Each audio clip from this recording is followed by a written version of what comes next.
How your brain secretly lies to you and how to catch it. Your brain is a liar. You ever look back at something dumb you did and think, wow, I knew that was going to happen? No, you didn't. You're lying. Or more accurately, your brain is lying to you.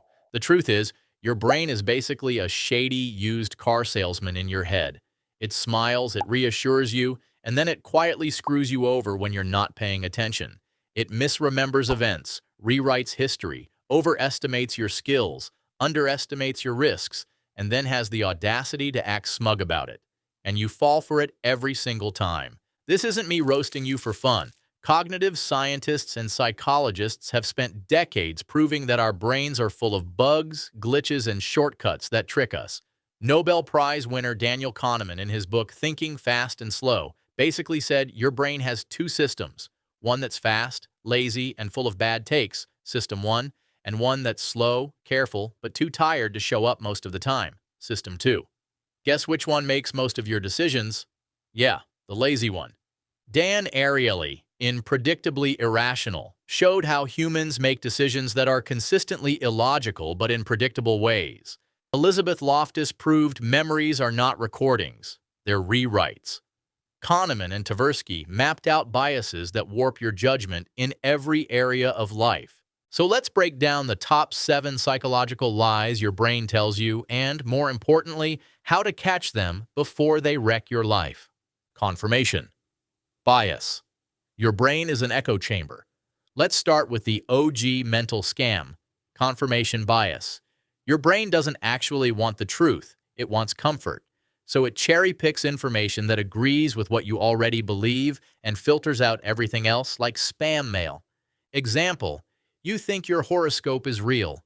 You read the one line that fits your life. You will face challenges at work and ignore the rest that's vague nonsense. Boom. Your belief is reinforced. You're convinced the universe cares about your star sign. Psychologists Peter Wason and Thomas Shapiro showed this back in the 1960s with the Wason selection task. People consistently looked for evidence that confirmed their belief instead of evidence that could disprove it. It's why conspiracy theories thrive online. Once you believe lizard people run the government, every weird photo becomes proof. Your social media feed? Weaponized confirmation bias. Algorithms learn what you like, then feed you more of it until you're drowning in an echo chamber. That's why your uncle still thinks the earth is flat. He's in a YouTube rabbit hole where every suggested video agrees with him. How to catch it? Deliberately seek out opposing views. If you think you're right, Google why I might be wrong.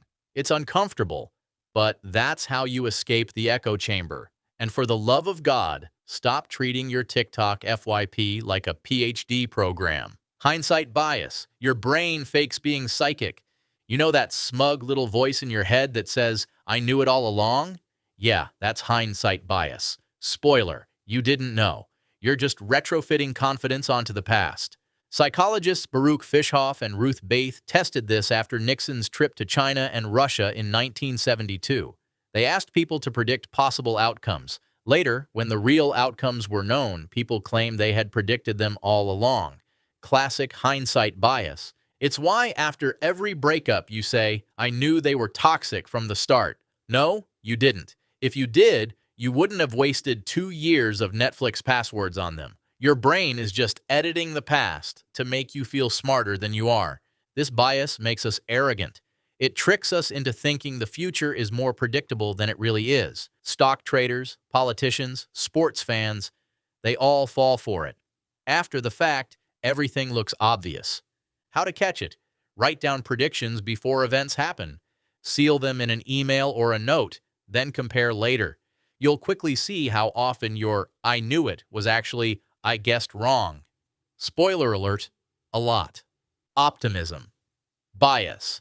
Your brain thinks you're special. This one's brutal. Your brain lies by telling you that bad stuff happens, but mostly to other people. You'll be fine. You're special. You're the main character. Psychologist Tali Sharot studied optimism bias and found people consistently underestimate their own risks while overestimating their chances of success.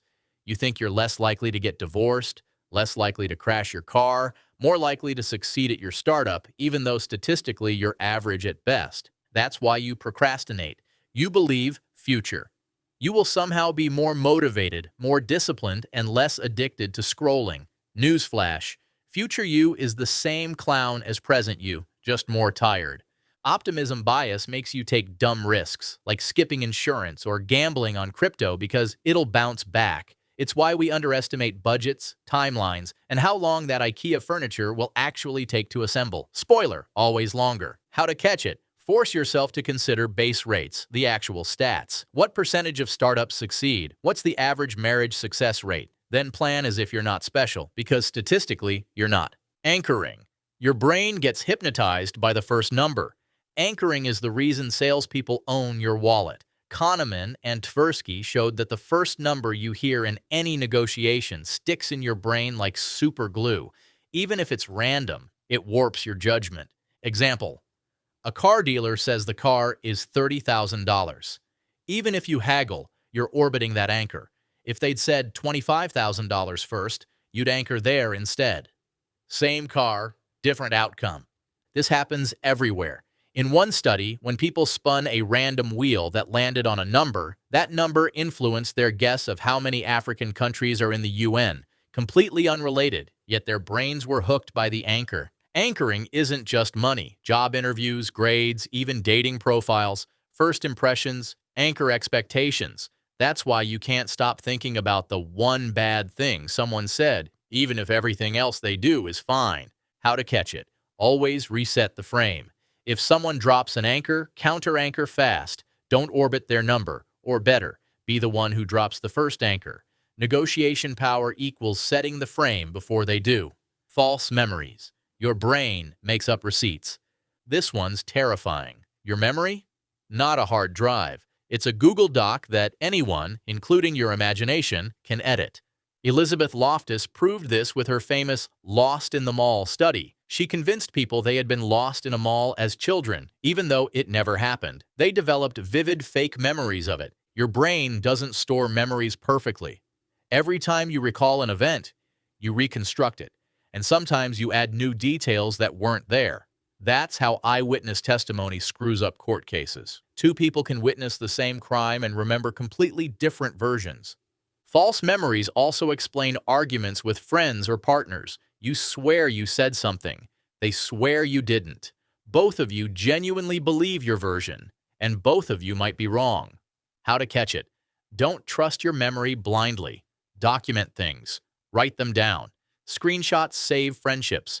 And in arguments, focus less on what happened and more on resolving what to do now, because your brain is a terrible stenographer. Cognitive dissonance. Your brain is a gymnast. Cognitive dissonance is when your brain holds two conflicting beliefs and does backflips to reduce the discomfort.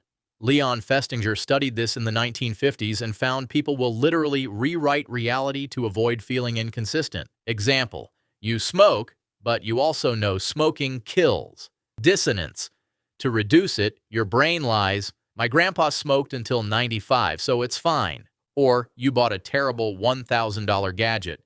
Instead of admitting it was a waste, you convince yourself it was an investment. That's dissonance gymnastics. Festinger's classic study had participants do a boring task, then paid them either $1 or $20 to tell the next participant it was fun.